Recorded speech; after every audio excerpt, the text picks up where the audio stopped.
নমস্কার, দেখছেন talk to Bangla. আমি অভিষেক রয়েছে আপনাদের সাথে। এই মুহূর্তে যে খবর জানাবো, ভাতারের বিধায়ক, তৃণমূল কংগ্রেসের বিধায়ক, তিনি সরাসরি কোথাও গিয়ে হুমকি দিলেন বলা যায়, এবং মুখ্যমন্ত্রীর ছবি টানানো নিয়ে যদি আপত্তি থাকে তাহলে অনুদান নেবেন না, এমন কথা বলে কিন্তু বেশ খানিকটা বিতর্কের সৃষ্টি করলেন বর্ধমান ভাতারের বিধায়ক, তৃণমূল কংগ্রেসের বিধায়ক মানগোবিন্দ অধিকারী। এবং মানগোবিন্দ অধিকারী কিন্তু আগেও আমরা জানি যে একাধিকবার তিনি তার বিভিন্ন বিতর্কিত মন্তব্যের মাধ্যমে কিন্তু সংবাদপত্রের শিরোনামে এসেছেন, কিন্তু এবার যা বক্তব্য রাখলেন তিনি, এবং যাদের পাশে তা কিন্তু সত্যি নজিরবিহীন। কি বক্তব্য রাখলেন মানগোবিন্দ অধিকারী এবং কেন রাখলেন, তাই নিয়ে কি বিতর্ক, সব খবরই জানাবো। কিন্তু তার আগে অবশ্যই টক টু বাংলা ইউটিউব চ্যানেলটিকে সাবস্ক্রাইব করুন এবং প্রত্যেকটি ভিডিও লাইক, কমেন্ট, শেয়ার করে বন্ধু বান্ধব, পরিচিত মনে ছড়িয়ে দিন। Talk to Bangla.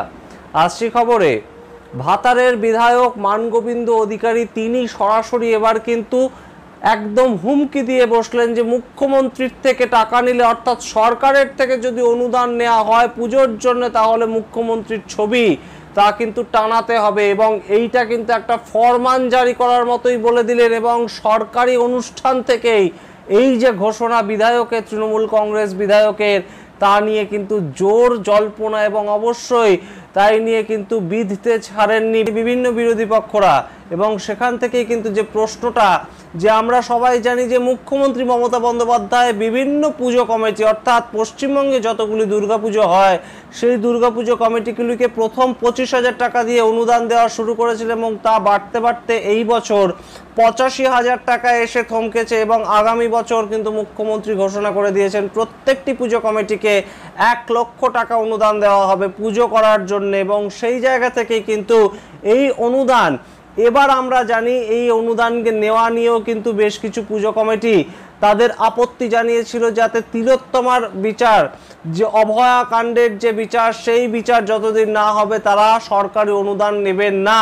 এবং যেহেতু সরকারি স্বাস্থ্য দপ্তর, সরকারের পুলিশ দপ্তর, তারা যেহেতু এই ঘটনার সঙ্গে কোথাও গিয়ে জড়িত, তাই জন্য সরকার যতদিন না এই ঘটনার বিচার করছে ততদিন তারা এই সরকারি অনুদান নেবেন না পুজো করার ক্ষেত্রে। এবং সেই জায়গা থেকেই এবার মানগোবিন্দ অধিকারী, ভাতারের বিধায়ক, তৃণমূল কংগ্রেসের, তিনি বলছেন যে সমস্ত পুজো কমিটি এই সরকারি অনুদান নেবেন তাদেরকে কিন্তু মুখ্যমন্ত্রীর ছবিও ঝোলাতে হবে, এমন নিদান দিচ্ছেন ভাতারের তৃণমূল কংগ্রেস বিধায়ক। এবং তিনি যে স্টেজ থেকে বলছেন, তখন তিনি যখন বলছেন এই কথা, তখন তার পাশে বসে আছেন বিডিও সাহেব, তখন তার পাশে বসে আছেন পুলিশের অতিরিক্ত সুপার অর্ক ব্যানার্জি। এবং কোট আনকোট মানগোবিন্দ অধিকারী কি বলছেন অবশ্যই পড়ে শোনাবো আপনাদের। মাননীয় মুখ্যমন্ত্রী পুজোর জন্য যে টাকা দিচ্ছেন তার জন্য তার ছবি যেন প্রতিটা প্যান্ডেলে টানানো থাকে, সরাসরি কিন্তু নিদান দিয়ে দিচ্ছেন মানগোবিন্দ অধিকারী, তৃণমূল কংগ্রেস বিধায়ক। এই বলেই ক্ষান্ত থাকেননি বিধায়ক, এবং তারপরেও তিনি বলছেন এটা কিন্তু মাননীয় মুখ্যমন্ত্রীর কাছ থেকে টাকাটা নিচ্ছেন আপনারা, এটা সরকারের টাকা, মুখ্যমন্ত্রী সরকারের লোক, কিন্তু অনেকে টাকাটা নিচ্ছেন অথচ মুখ্যমন্ত্রীর ছবি টানাচ্ছেন না। এটা খুব বাজে জিনিস।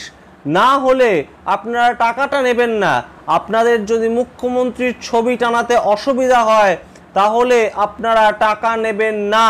সুতরাং সরাসরি নিদান দিলেন কিন্তু মানগোবিন্দ অধিকারী। বাদ বাকি যে সমস্ত পুজো কমিটি মুখ্যমন্ত্রীর ছবি টানাবে না তেমন একটা কথা উঠেছে, তাদেরকে হুঁশিয়ারি দিলেন বলা যেতে পারে। এবং তার সঙ্গেও তিনি বলছেন ছবি টানাতে অসুবিধা হলে টাকাটা না নেওয়াই ভালো, এটা আমার অনুরোধ আপনাদের কাছে।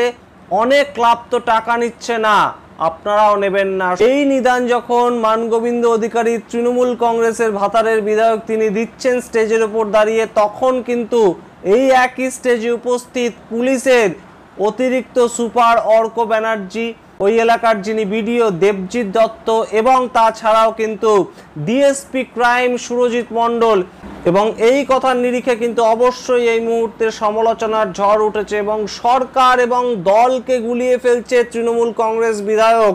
এবং সেই কথা কিন্তু বলছেন বিজেপির তরফ থেকে, বিজেপি নেতা ওই এলাকার। সুতরাং সামগ্রিকভাবে এরকম বিভিন্ন বিতর্কিত মন্তব্য মানগোবিন্দ অধিকারী কিন্তু মাঝে মধ্যেই করে থাকেন। তার একটা অন্য নিদর্শন কিন্তু আমরা পেলাম, যে সরকারি টাকা নিলে সরকারের যিনি মুখ্যমন্ত্রী তার ছবি পুজো মণ্ডপের বাইরে টানাতে হবে, এমন কিন্তু নিদান দিলেন। আমরা অবশ্যই নজর রাখবো বর্ধমানের ভাতারের ছবিটা, দুর্গাপুজোর ছবিটা কীরকম হচ্ছে। সবাই এই বিধায়ক মশাইয়ের এই কথা শুনেই চলছেন নাকি কেউ কেউ শুনছেনও না? সেই ক্ষেত্রে কি ব্যবস্থা নিচ্ছেন ভাতারের বিধায়ক, সেই সমস্ত খবর হাজির করবো আপনাদের সামনে। আপনারা দেখতে থাকুন টক টু বাংলা।